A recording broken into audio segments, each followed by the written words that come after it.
Ladies and gentlemen, I am Second Lieutenant Tony Pasternak from the 412th Test Engineering Group, and I will be your narrator for today's ceremony. During the course of today's ceremony, there will be several times where you will be asked to stand.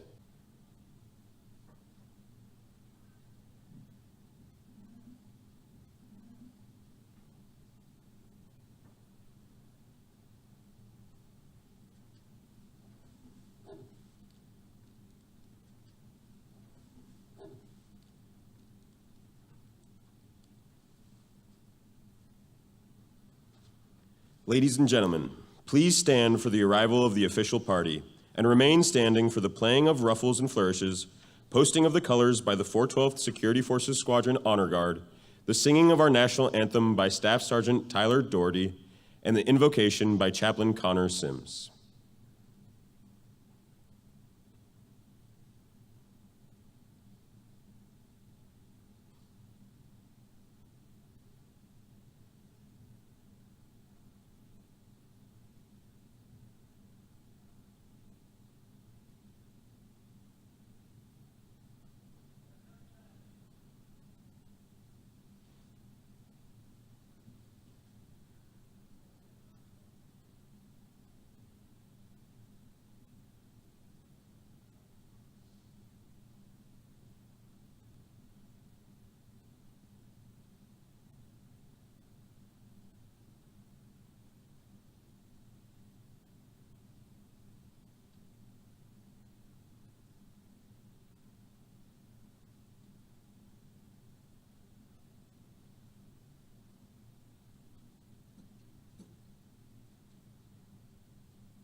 Post the colors.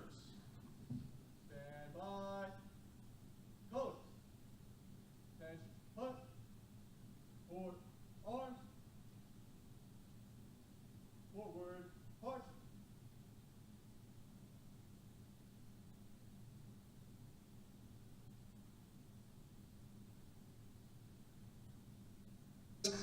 Through the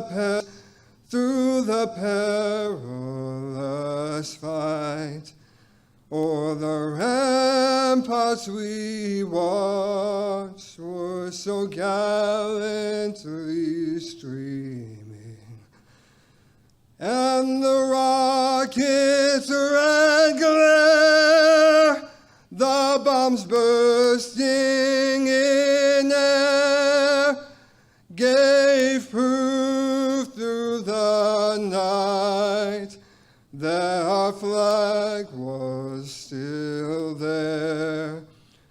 Oh, say does that star-spangled banner yet wave? Oh, the land of the free and the home of the brave. Forward. Arms.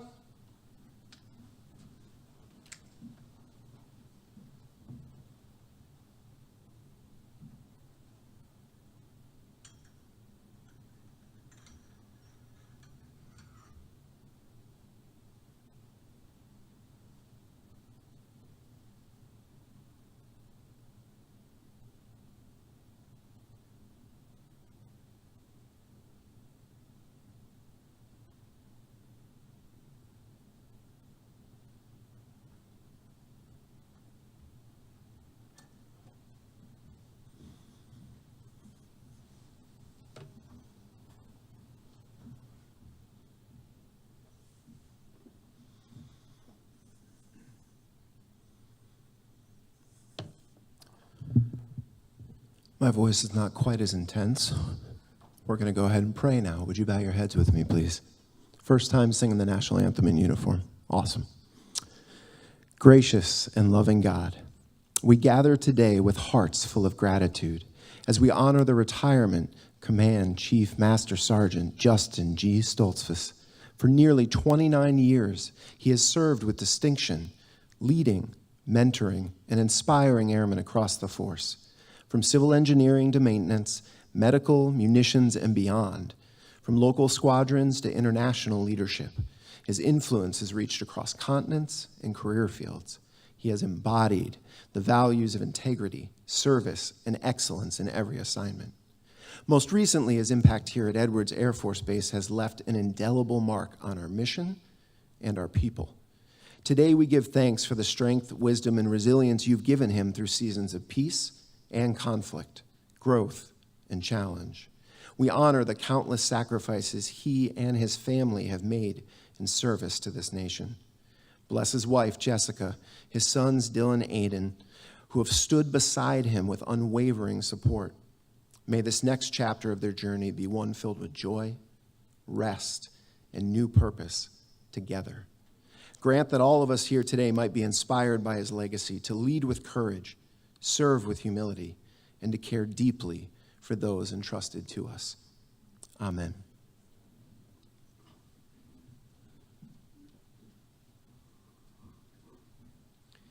Ladies and gentlemen, please be seated. Thank you, 412th Security Forces Squadron Honor Guard, Staff Sergeant Doherty, and Chaplain Sims. At this time, it is my distinct pleasure to introduce Chief Stolzfus' family and special guests. His wife, Mrs. Justin and Aiden. His father,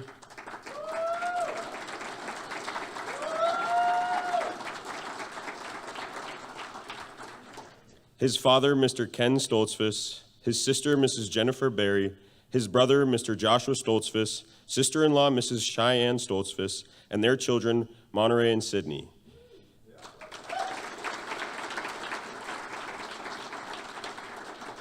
His brother-in-law, Mr. Alexander Stenvers, his cousin, Mrs. Cassandra Anderson, and a warm welcome to Chief Stolzfus' friends and other family that have traveled to be here today.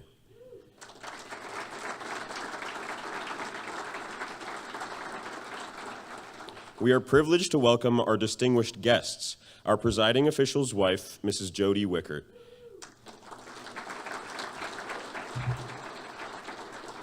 From the Air Force Test Center, Chief Master Sergeant Jeffrey Martin, Command Chief Master Sergeant, his wife, Mrs. Wendy Martin, and son, Mr. Andrew Martin.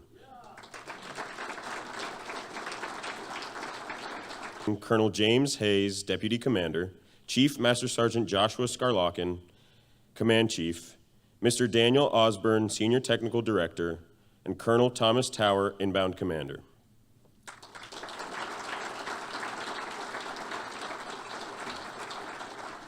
From the 663rd Air Base Wing, Colonel Matthew Altman, Commander, and his wife, Mrs. Jessica Altman. From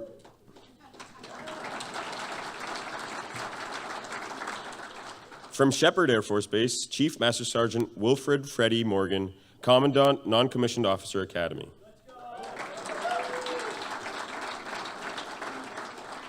From Whiteman Air Force Base, Chief Master Sergeant Jeffrey Sipos, Command Chief, Master Sergeant, 500, and his wife, Mrs. Bertha Sipos, Winheim, President, and his wife, Mrs. Elena Winheim, and Board of Directors, Mr. Alan Hoffman, Mrs. Elena Winheim, and Board of Directors, Mr. Alan Hoffman, Ms. Michelle Slade, Mr. David Norris, and Ms. Lisa Moulton.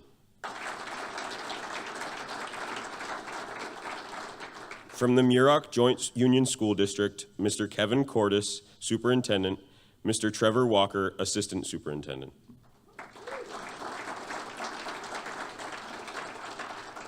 And attending virtually, Major General Jeffrey King, Deputy Chief of Staff for Logistics, Engineering, and Force Protection, Headquarters, United States Air Force, and his wife, Mrs. Susan King. Colonel Richard Goodman, United States Air Force retired, and Chief Master Sergeant Michael Groder, United States Air Force retired.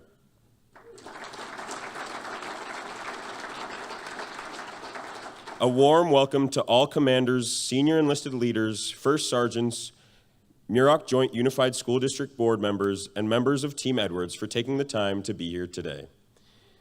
Ladies and gentlemen, it is my pleasure to introduce our presiding official, Brigadier General Douglas Wickert.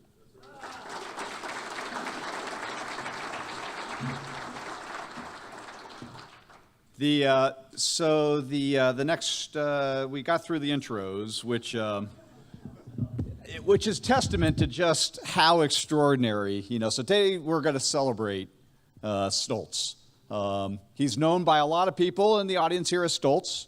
He is also known as Justin to the family, or Dad, or little brother, or big brother. So I'll try to mix them all in at the appropriate time. First off, thanks for, we got the PA crew, as always, running great things. Chaplain, great invocation. You did, though, violate General Gutlines, who is watching virtually. He said, Stolz is here, no more than 3 syllables, and you used the word indelible, which has 4 syllables. That means that there's no mark, or that it stays there forever, right? Yep.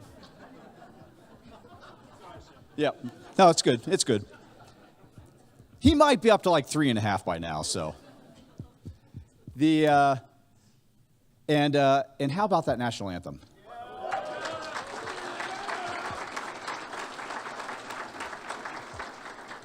So what you may not know is that's a wounded warrior who didn't have vocal cords after his injury. And he used to sing the national anthem, and he does now again. So what an incredible way to honor Jess.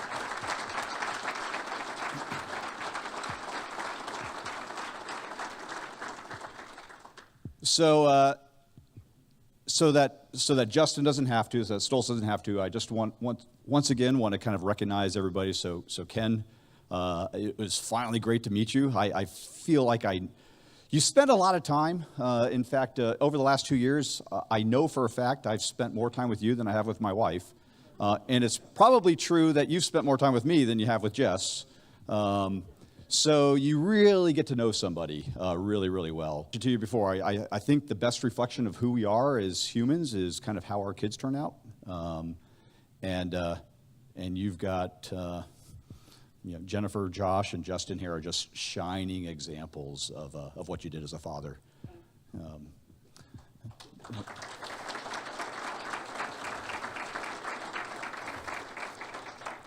And same, Jennifer and Josh, I've heard a lot about you as well. Josh, Stolz looks up to you. Justin looks up to you. He says you're the smartest guy he's ever known, and he couldn't wait for us to meet. Oh, was I not supposed to share that? Oh, sorry. You didn't say that was half Bubba.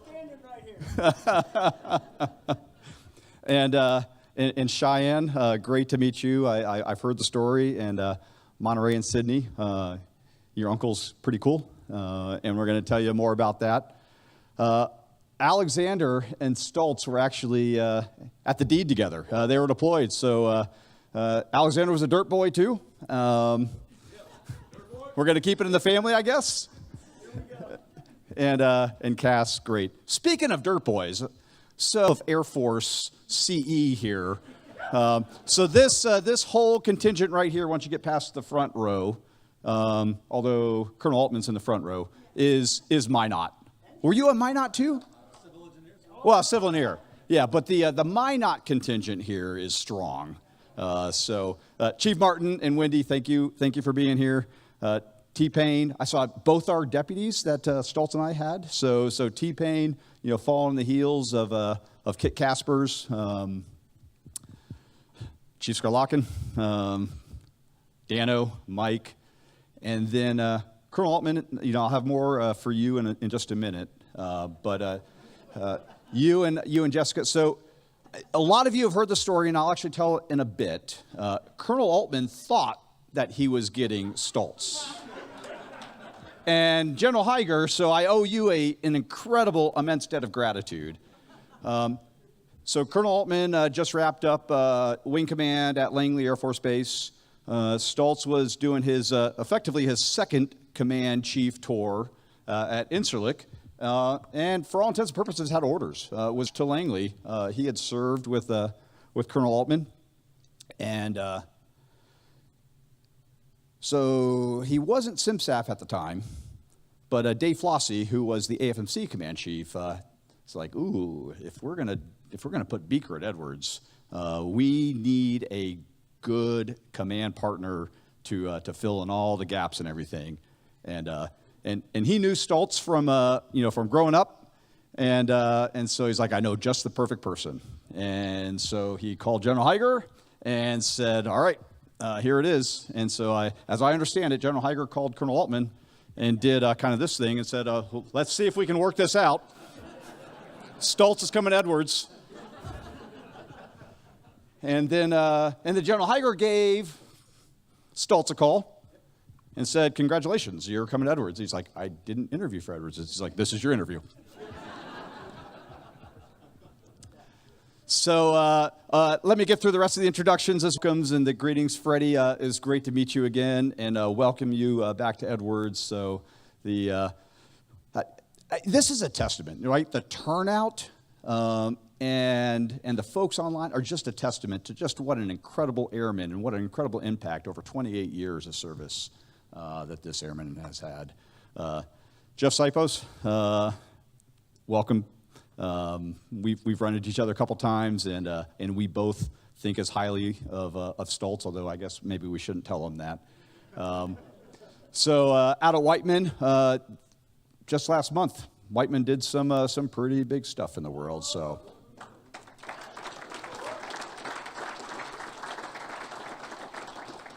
And JB, welcome. So all the chiefs, we have got an amazing chiefs group right here.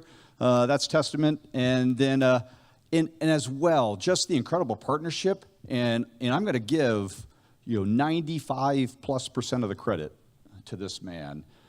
So Civ Mill and Coffee for Vets, the Muroc Joint Unified School District, just an incredible partnership. If there's anything that Stoltz is, that your dad is, that Justin is he's a connector. He's somebody that can bring people together, and it's just phenomenal. And I don't want to forget the folks online. So General Gutlein may be watching later. He's kind of busy doing this thing called Golden Dome right now. So Edwards is a hard place. It's not a hard place. It's not the easiest place to get to. So the fact that so many people have turned out is, again, testament to Stoltz. Also watching remotely, General Cawthorn down at the MDA, the Missile Defense Agency, and we've been doing some good work. So maybe actually it's not for you. Maybe it's because he wants to express the gratitude because we're dropping ICBMs out the back of C-17 so MDA can practice shooting them down. Also, I know for a fact they're watching remotely. It's late where they are. But Colonel Powell wrote me and said that he was watching, and Colonel McCaskey. Both of them are over in Europe, different time frames, and I think Chief Groder is also online. So that's the introductions. So we're going to do the rank and review, and I'll go into more detail, or actually I won't go into a lot of detail because the rank and review, but I do want to spend some time putting things into context, primarily for Dylan and Aiden. And actually I saved it to last and I almost skipped it. So Dylan and Aiden, this is all for you. Your dad has just had an incredible impact on the Air Force, on the nation. He's done a lot of stuff. Over the course of 28 years, we counted up, and we actually couldn't count. His memory isn't the best. He has, when you measure kind of, there's 7, 8, 9, there's lots of different models, right, of how you can measure intelligence. Don't get me wrong, Stoltz is incredibly intelligent. No, he really is. I'm serious. That's not a joke. I have lots of lame jokes, but that's not one of them. He does have this mild obsession with intelligence. He's like, I wish my brain worked like that. But he's primarily talking about geospatial intelligence, which really isn't, it's just one dimension. And there's also emotional intelligence, and there's interpersonal, and there's intrapersonal. and there's linguistic. There's the ability to stand in front of a crowd and just motivate them and tell them a story. Your dad is one of the best that I've ever known. And so he's had just an incredible impact. We're going to talk about that, but this is really for you to kind of understand what your dad has done. He was gone a lot. We're not actually really sure how many times you were deployed. We were sitting down this week going, and at one point he's like, you know what, you should just call Jess. She's driving back down from the house in Northern California, because the dates just didn't work out, right? It's like, I'm like, no, Aiden was, Dylan was born in 2001, and Aiden, is like, Stoltz, the math doesn't work. He's like, well, let's just call Jess and just ask Jess. So it was 10 or 11 times that he was deployed, plus a 1 year. So more than a dozen years of a 28-year career, Stoltz was away from home. Your dad was away from home. Your husband was away from home. And so as we celebrate the service over the next, I think you said this is only going to be like 3 or 4 hours. As we celebrate Justin's service to the nation and to the Air Force, let's not forget that you guys served every bit as well. And so that's...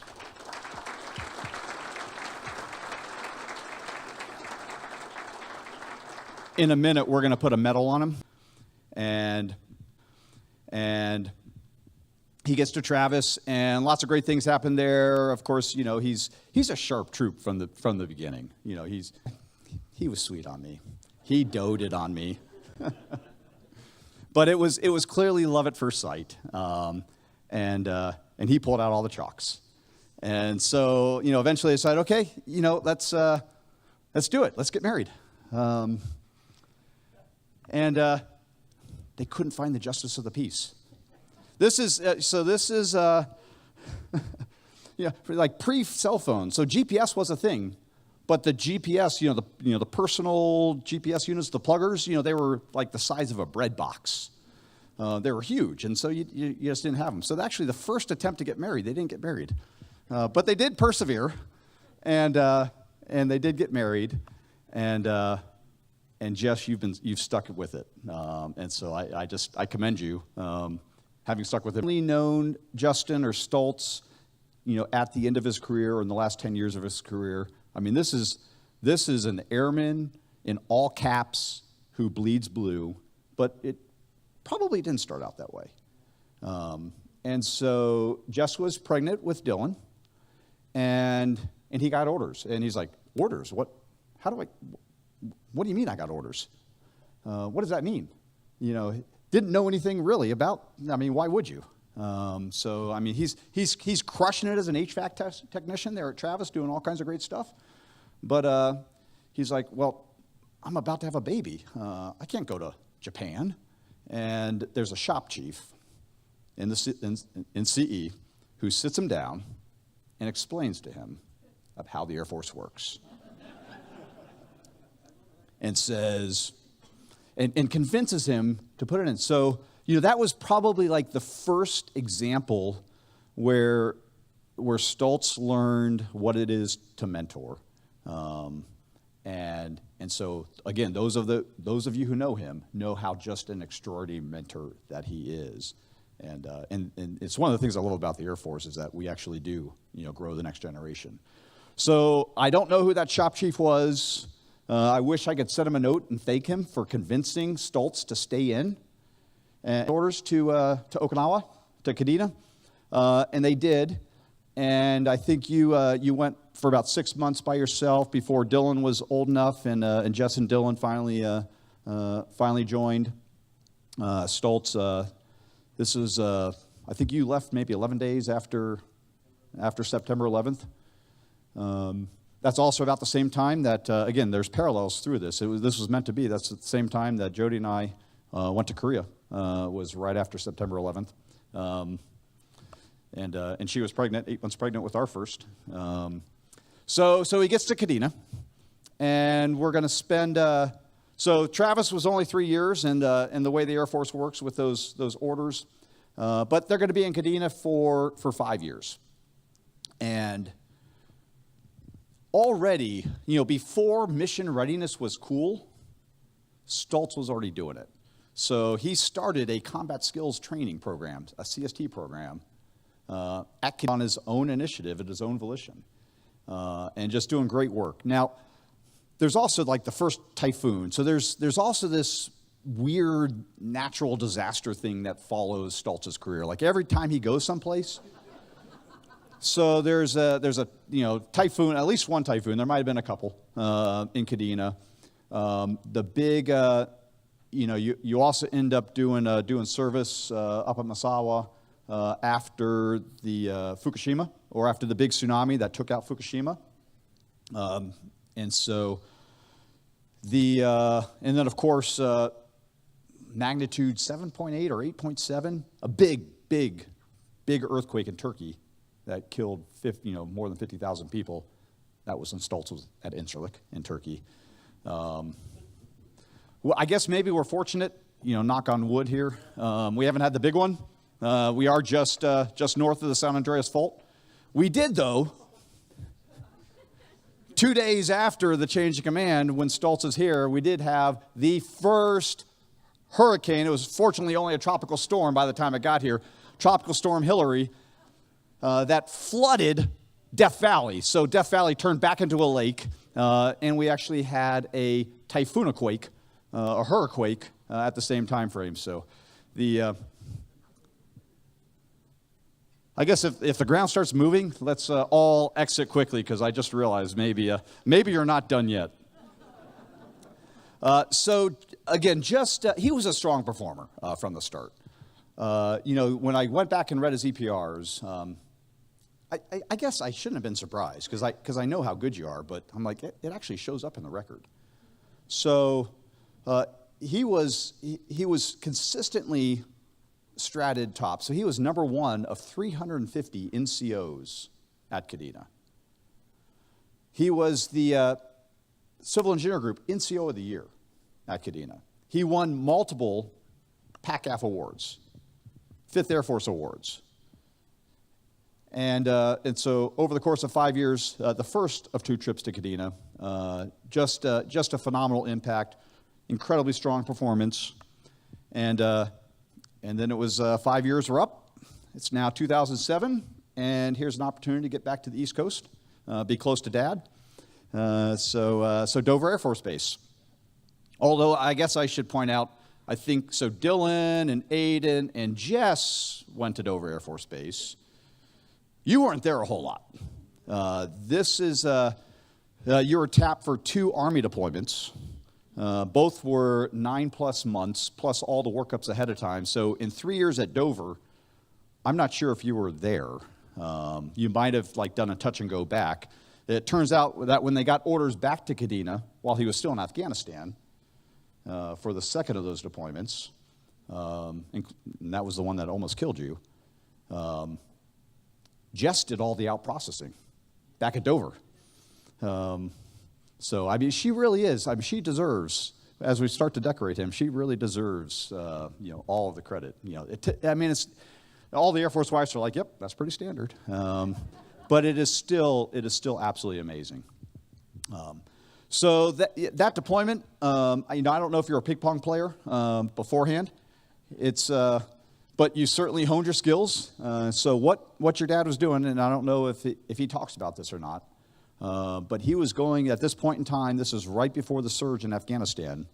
And you had a bunch of deployments before that. I skipped a bunch in Kadena, and he doesn't really remember how many or where they were, but there were a lot of places. It's pretty much all the hot spots, all the garden spots: Iraq, Afghanistan, then back to Iraq, then Saudi Arabia, then Al Udeid, then Afghanistan, then Iraq. Kind of is all a blend.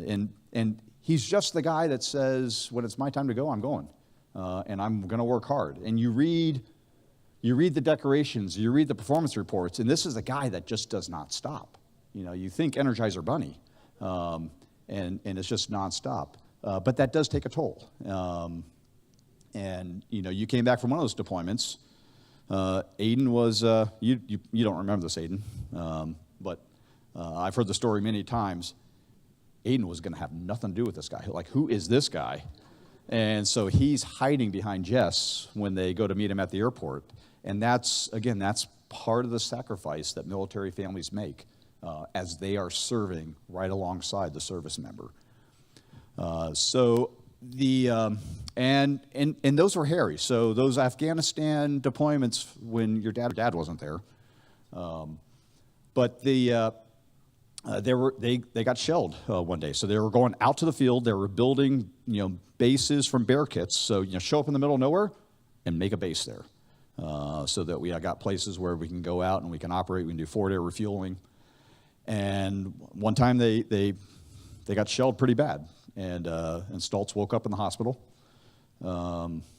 with some pretty bad shrapnel, and how he still doesn't know how he got a satellite phone. He got a satellite phone from somebody, and somehow he figures out how to call Jess, and calls her, and of course he's morphined up and everything, and doesn't really know what he's saying, and he's like, I'm in trouble. And think about this as a spouse, because the Air Force has told you. Then I get a phone call from Stoltz, and he's still out there, and I'm like, all right, well, I'm gonna send Jess a note and just let her know. He's like, well, she doesn't know yet. And so I maybe you did learn your lesson. Wait until everything's figured out before I call Jess. Somebody had to out process, and so Jess took care of everything as she did. So you guys left over behind, went back to Okinawa. I do know that the boys got to spend a lot of time with, and Ken, I think you probably enjoyed that opportunity, because that's one thing that the Air Force does, is take your family and take your grandkids away, and it's hard to see them when they're on the other side of the world.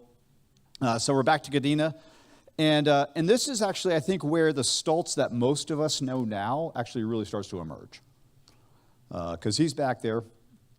He makes Master Sergeant and Senior there, but I think more significantly, this is where he becomes a shirt. And General King is probably watching. Colonel King at the time interviewed him to be a shirt, and it was actually kind of a brutal interview from the story that Stoltz shared with me. But Stoltz's comment to me as we were reflecting this week was, that's where I really learned, being a shirt is where I really learned about taking care of people so that they could take care of the mission. And for those that know him now, there's no other way to kind of summarize who he is. I've also always been impressed by how much he knows about different functions in the Air Force, and it turns out it's because he was a shirt in 4 different squadrons. So you're a weapons shirt for a while, and then an AMXS shirt. So and there's the Venn diagram between CE and maintenance. There's a pretty healthy overlap. Maybe a bit of rivalry there as well, but and then LRS, but then a lot of time in the med group. Every time we'd go over to the med group, I was like, how do you know all this? I mean, he was talking to them about this and that, and it's because you're a shirt in the med group. But being a shirt is one of those things. You've got the diamond, and that means that you're always on and you're always there. And again, I know that's probably hard, Dylan and Aiden, because many times, you just want to play with Dad. You just want to do something with Dad, and Dad's not there because Dad's taking care of stuff, and he's taking care of very important stuff. So he is credited with saving a number of lives, suicidal airmen, and Stoltz is there and makes a difference. And you can't save them all, and I know that you still think about that. But you probably had a bigger impact than you actually really realize. And it's also something that I don't know that I fully appreciated until this opportunity to serve with Stoltz.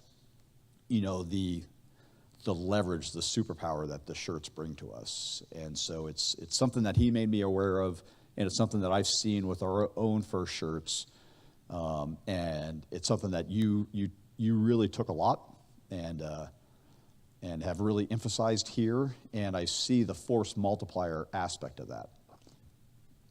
So He's a senior master sergeant. They spend a total of 7 years, actually, back in Kadena. And then it's off to, so if you don't know where Okinawa is kind of like Japan's version of Hawaii. So it's there in the tropics. It's beautiful. And if you want to imagine a place that's more opposite Kadena, I don't think you could pick one that's a better, more opposite than Minot. And remember the boys, Aiden thinks he's Japanese. All he's ever worn is flip-flops. And they get to Minot in January. And they refuse to put shoes on, right? This is like, why can't we wear Crocs in the snow? That is kind of self-critiquing, isn't it? So to Minot, and that's where, again, we've got a very, very strong Minot contingent here and online. Your wing commander there was Colonel Cochran, Brad and Keva Cochran. And in that, kind of just parallels of careers. So Brad Cochran and my wife Jody and I, we were all high school classmates. Beaver Creek High School in Dayton, Ohio. Our dads were all Air Force. And then when I get to pilot training, first day of pilot training, oh, look, there's Brad Cochran. So we were pilot training classmates. And then he's your wing commander. And he sent me a note. And so I want to share some details from that. And Keva sent a note as well. They both think very highly of you. They both absolutely love Jess. So this is where you made chief. So you were Brad's, you were Colonel Cochran's #1 senior master sergeant. And I'm not surprised. In my mind, I can picture exactly what this was like. So my ability to assess kind of the emotional intelligence of this or the culture of this organization. And you would give me the feedback and coach me. And I'm like, that's a really sharp senior master sergeant, right? And he's like, yeah. I'm like, that's a chief. She's going to be a chief. I mean, it was clear from like 5 minutes of talking to her. And that was what Colonel Cochran said about you, is that it was clear from the moment that he met you that you were going to be a chief. He calls you just an incredible leader, your leadership ability. He never wavered and was always all in. People love him and follow him because he can relate to them. He cares deeply about them and their families, and he cares deeply about the mission and the Air Force.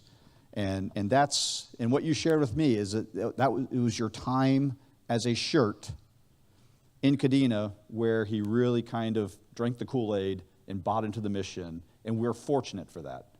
And so for all the shirts out there, and I see a couple of them, this is what you can grow into and become. So here's his personal note to you. This is from Colonel Cochran. Chief, I'm ever grateful to have served with you. Thanks to you, and especially Jess. See, again, they love Jess. And your family for the tremendous service and sacrifice you have made for our country. You all made an incredible difference in the lives of those you served with. I wish you the best of luck in retirement. So, but there's more. That's only half of it. Keva had to write. And Jody and Keva were great friends at pilot training. So here's Keva. Every time I saw Justin, he had a smile on his face and a genuine excitement to be part of Team Minot. His leadership and positivity was infectious and a huge morale boost for anyone who was lucky enough to spend time with him. When you add Justin's skill set to the leadership of Colonel Altman, the Altmans and the Stolzfuses put their people and their family because they had faced many of the same challenges that these families were facing. Jess had and this is so true, I mean, Keva's a good judge of character too. Jess had a beautiful light about her that drew people to her. She was so approachable and real, always kind and inclusive of spouses, young and old. Congratulations and enjoy this next phase. It's actually pretty okay here on the other side, is the message that Keva has. So Justin, your dad, was the senior enlisted leader for the civil engineering group there at Minot Air Force Base. And it just so happens that we have I actually have notes from all the 06s that Justin was a chief with, and we're going to go through those in just a minute. But I want to give Colonel Altman the opportunity, who was the civil engineering group commander, and Justin was his very first chief. So you broke him in for us. And you thought, I broke him in. I deserve to get him.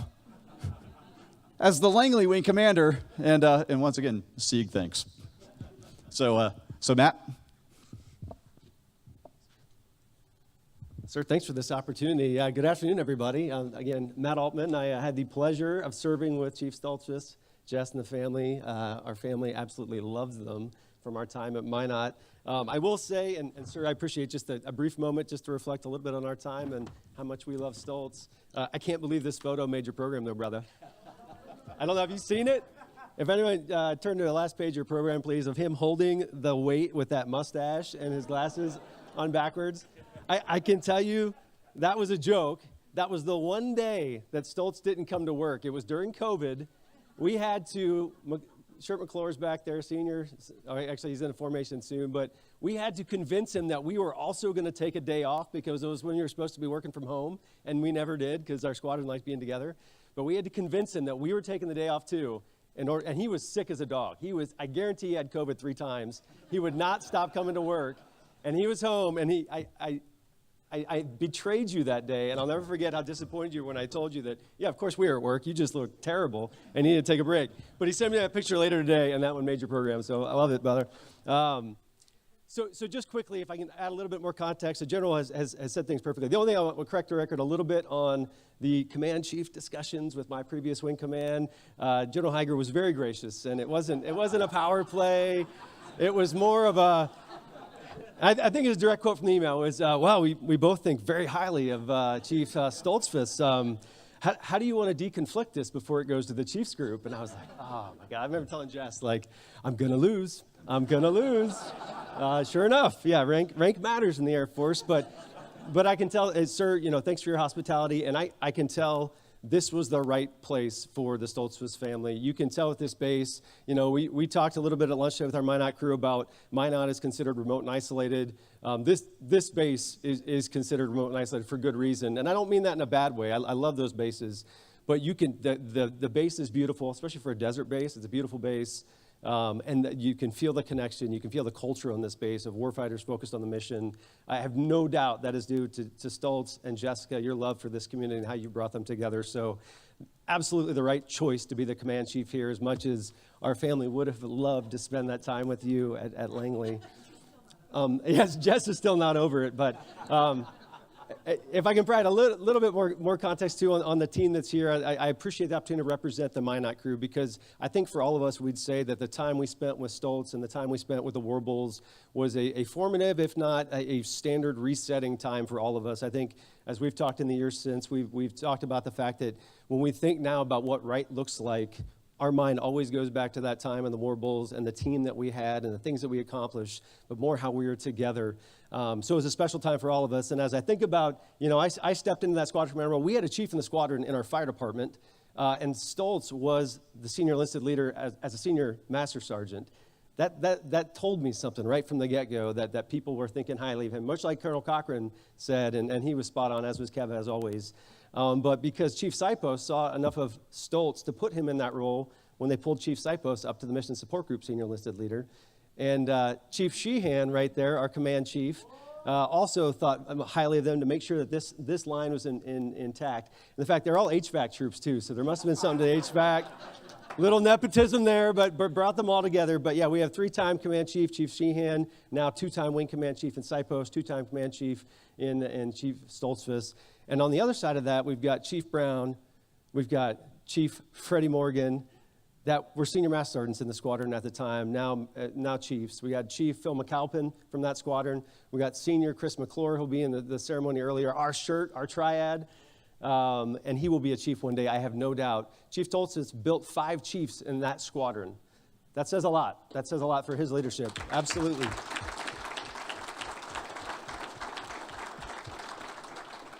And, we got lots of jokes. I hope there's time at the clubs later to talk more about some of the fun times we've all had, because I think we all have good Stoltz stories.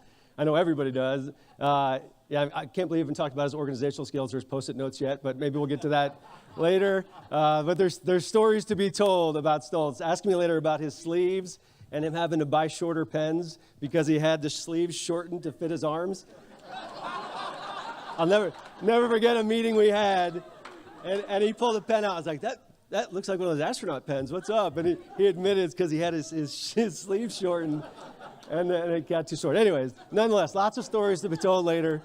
We'll be drinking some Warble water later and invite you all to join us with that. But to keep within my limited opportunity here, we had a killer squadron, and we had a culture that you just dream about in a squadron, and we were winning. We were winning everything. We were winning getting the mission done.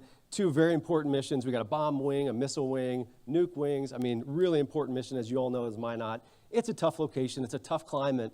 But our team came together and did everything together. And we won. We won all the sports. We won all the trophies. I mean, I'll never forget when the library called one day and said, "Will you all won the summer reading trophy?" And I'm like, "Hey, that's cool." It's like, they're like, "Do you want to send a representative to get the trophy?" You remember this? It was during the summer. And I was like, "No, Chief Stolzfus and I will be there." And they're like, you're going to come get the reading trophy? You can just send like some of the kids, a kid or something. Like, no, we'll be there. Is there a trophy involved? Yeah, we will be there. And we did. We showed up and got our trophy. So this squadron was just awesome how it came together. And, years later, I think about what that special sauce was, what it was that brought us together. Yes, we had amazing people. Renee Helgeson, his exec, was right there behind him as well. We got amazing people that came together just magically at the same time. We had great leadership in the Cochran family, the Sheehans, just amazing people. But the special sauce behind it all, as I reflect back now 5 years later, was this guy right there.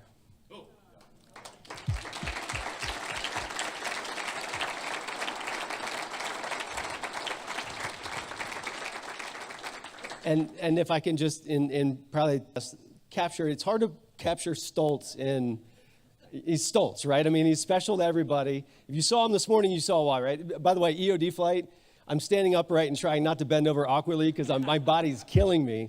So thanks for hosting. That was the perfect way to send this guy off. And if to see him in his element one more time this morning, getting at it as a warfighter, encouraging, motivating, getting behind everybody else, and busting his ass, busted his tail, working out.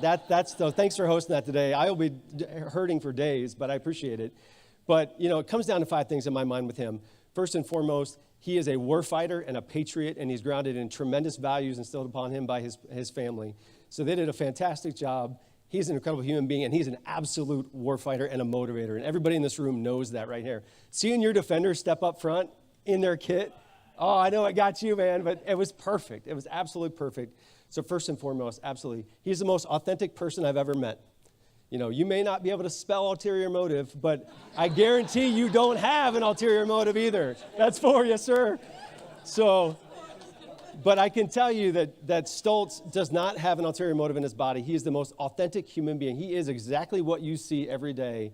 And I don't know that you can say that about everybody. And I think that's amazingly special about him. He is loyal almost to a fault. This man is loyal. He's loyal to his family. He's loyal to his unit, his teammates, his friends. He's loyal to his commanders. And, it's no surprise that if you ask Stoltz about every job he's had, he loved the team, he loved his boss, he loved the base. You just told me this morning how much you've loved this assignment. It's because you're loyal to everybody and you love the people that you get to work with. You're the most selfless person I've ever met. I've never met anyone that thinks about others. Everybody in the room, he thinks about what you need first, and then it finally gets around to you, and you figure it out for yourself, right? But I've seen you give your shirt off your back, literally your shirt off your back, your kit. I've seen you give your last patch off your arm. I've seen you give your last $20 from your wallet any time a fundraiser comes around, and you know that too. It's an expensive job being a command chief, as you know. But you're the most selfless person. And then finally, I think just his special sauce, I can't even put the right words on it, but Stoltz just has this amazing ability to make everybody feel special. And I think everybody in the room that you've had, if you've talked to him for 5 seconds or you've known him your whole life, and you're nodding your head with me, that he's got a way of being excited about you, about what you're doing, about your physique. EOD team, come on, he was commenting all you guys today. And this guy just has a way of making every person he engages with, to include my wife, my kids, they love you too. And he's just got a way of making people feel special, and he's excited about you and your life.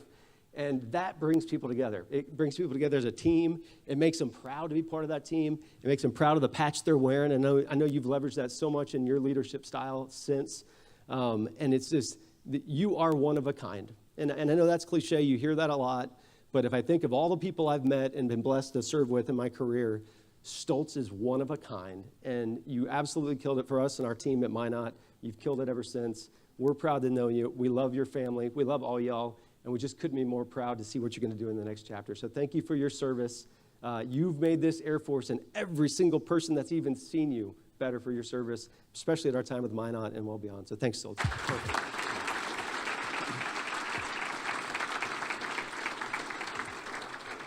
Thank you, Colonel Altman. So I've got very similar words, and we're going to go through them fairly quickly, of every other 06 that Stoltz made better. Every other commander that he served with. And Colonel Altman actually reminded me of something. It's actually probably the proudest accomplishment that he has, or maybe one of them. He's won a bunch of awards, throughout his Air Force service and all that kind of stuff, but I skipped over the fact that you got the Commandant's Fitness Award at the Senior NCO, at the Marine Senior NCO Academy. He beat all the Marines in fitness. And that's, yeah.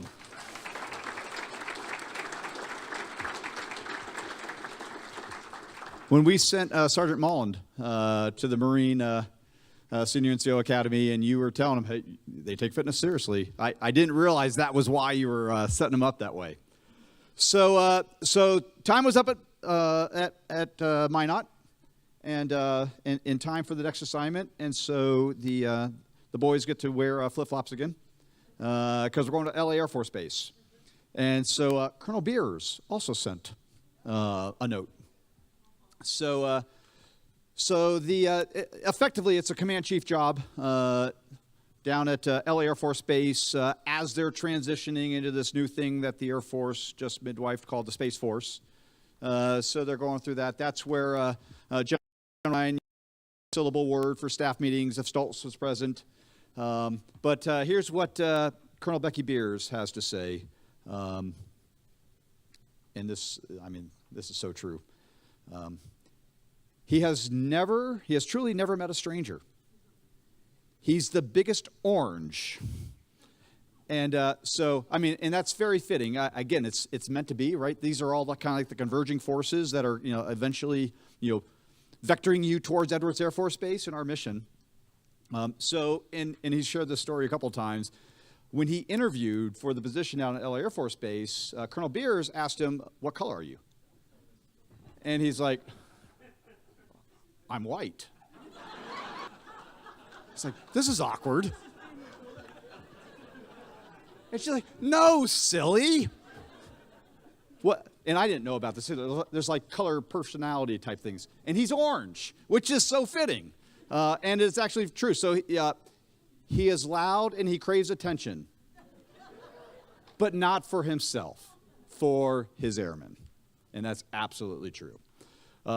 She goes on to share stories about how you couldn't walk 300 yards anywhere on LA Air Force Base without running it. Somebody stopping and wanting to talk, and he would know them.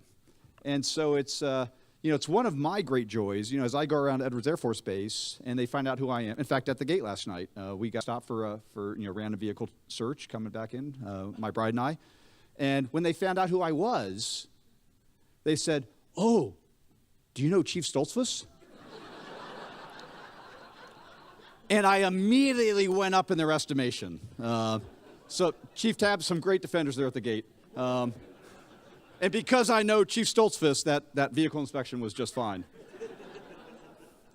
So Colonel Beers has great wishes for you and for Jess as well. And so another command tour after that. Dylan Aiden, Dad's been gone a lot. He's about to go again. So now it's Incirlik is a remote command chief tour. They're to the 39th Air Base Wing mission there. And it turns out that when I was at the academy, one of the group commanders, he's watching online right now, Kevin McCaskey, was your vice. I heard from him. And so I want to share you a little bit of what Colonel McCaskey has to say.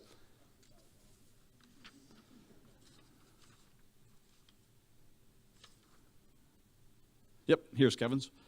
Stoltz is a genuine human and airman. And then he goes on to say, Stoltz thinks that anything from Pennsylvania is better than anything else. Yinling, the Eagles, doesn't matter, no objective metrics. I never knew where Stoltz was, but I always knew where Stoltz was. Where the airmen working the hardest right now, that's where you would find Stoltz.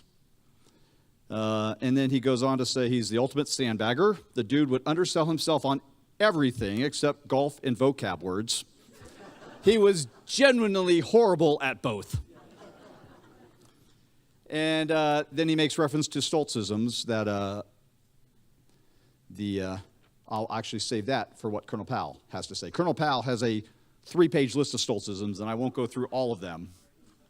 But I also heard from Colonel Powell, and he actually wrote front and back. And so he made the choice, and then you guys are senior leader conference over in Germany, right? And Jess comes over, and so Colonel Powell shares the story that they go to dinner with Jess and Colonel Powell and his wife, and they get back to their hotel after dinner, and his wife turns to him and says, "Well, you got that one right." And so if your wife approves, then you know that you're doing a good thing. So he talks about ping pong. He talks about sandbagging. He says he's not sure that you can build anything. You can't dig a ditch, he says, and you can play ping pong. Those are the 2 things that he actually gives you credit for. But he does go on to share the story about how he had a ping pong table at his patio. And you guys would sit there and just volley back and forth and solve all the world's problems for hours. Yep.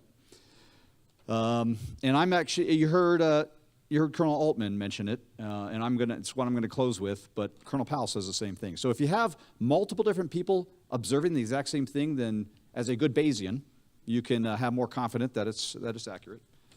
The only thing he loves more than the Air Force is his family.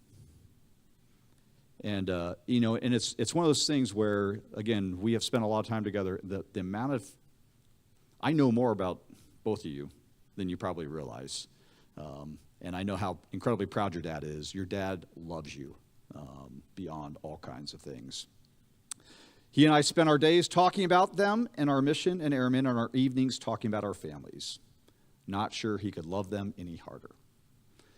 And then so the rest of it is the Stoltzisms that he collected over the course of, and so I'll just share a couple that you guys will recognize. If you got your bingo card, you can pull it out because this is unemotional, fact-based data. And Colonel Powell points out that it's almost always emotional and it's rarely fact-based. Here's another Stoltzism. I swear I got this from a book. I don't read so good, but they have audiobooks. I've heard that more than a couple times.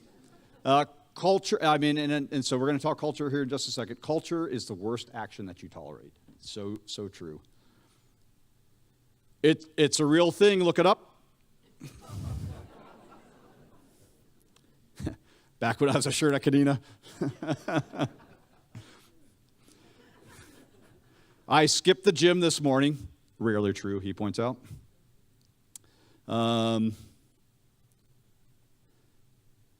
Attitude, culture, teamwork. I think that's probably where you first kind of really started to realize the power of that mantra, and you brought it to Edwards. And so he closes out, I'm not sure I could find a better person to call my friend. I know I could not have found a better command chief to stand alongside. What an impact your dad has had here on Edwards Air Force Base.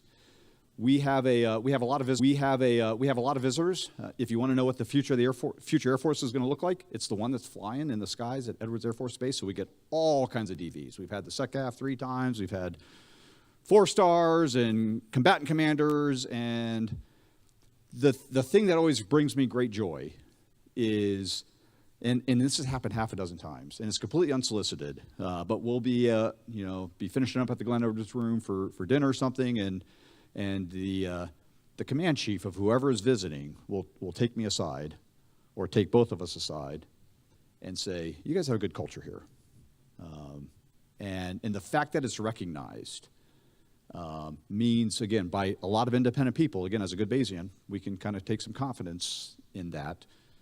And I give all that credit to you because on the very first day that we sat down, Stoltz talked to me about culture. He's like, we can reinforce and build a great culture here.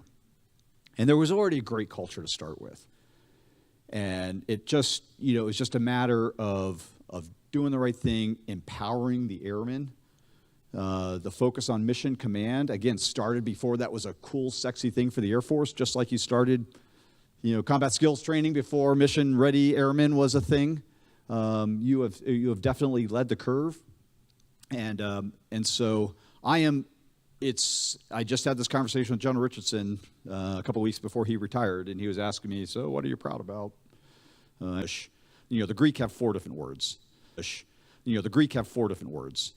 And these are, kind of orthogonal things. So there's there's eros, and there's storge, and there's agape, and there's philia.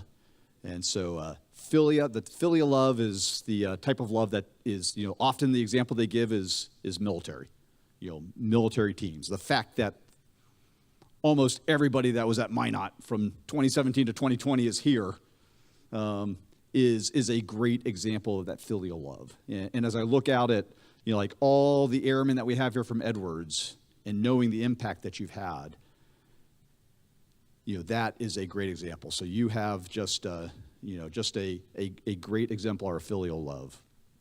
There's another type of love, and that's this love, unconditional love for like just the whole system. And it's something that love of country is often given as an example, divine love. But it's just this flowing kind of fact, and this is very strong with you too. You often talk about, kind of what our role is, and in making the system work.